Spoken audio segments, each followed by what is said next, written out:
Alright, today is my day. Ito mga pare ko, pauwi pala ako galing sa work. Pero namili ako saglit ng pagkain. Para baon ni Hansel kasi wala siyang pako. Ito guys, alam mo sa labas. Ganyan katindi sa labas ngayon. Super windy siya. Nakikita nyo guys. So guys, so ayan guys, sasakay nga tayo ngayon ng sasakyan. So guys, labas tayo. So guys ayusin ko lang yung bag ko.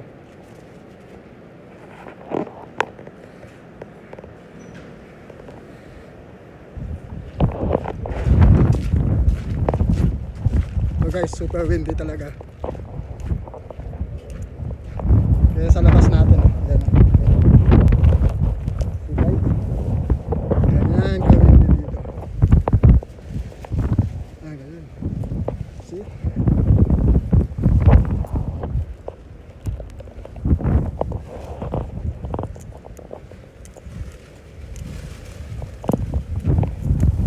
Guys, super windy talaga Bagyo.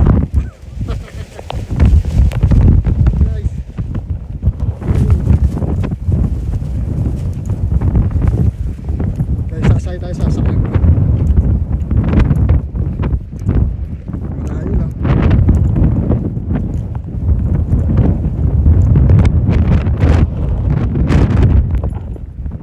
Super lamig guys. Guys, dito tayo sasakyan ko guys. Guys, wait na wait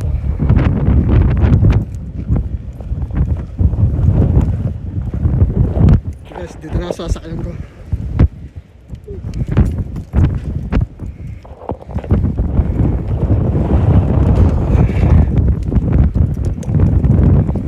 Finally, nakasakay din. Holy crap.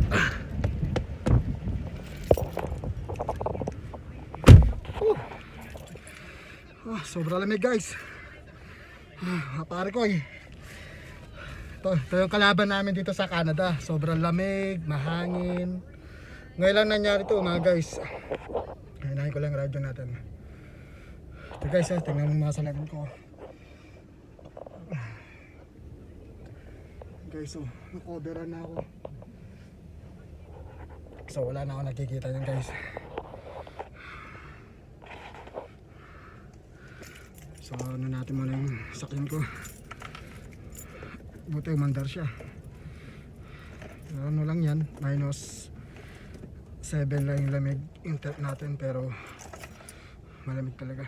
Mahangin kasi. Ito guys, tingnan yung tempo. Namatay siya. Guys sindihan ko lang.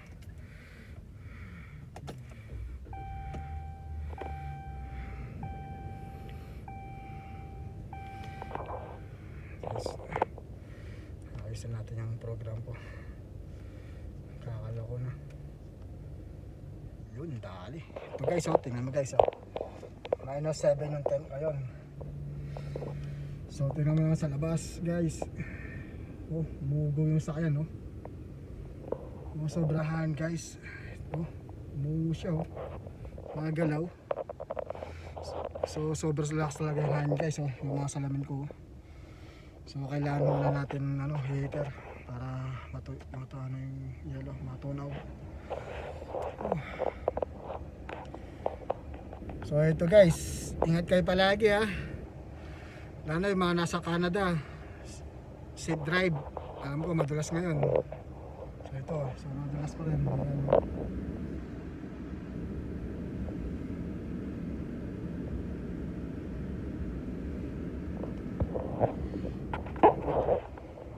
Sige guys, ingat lagi. Peace.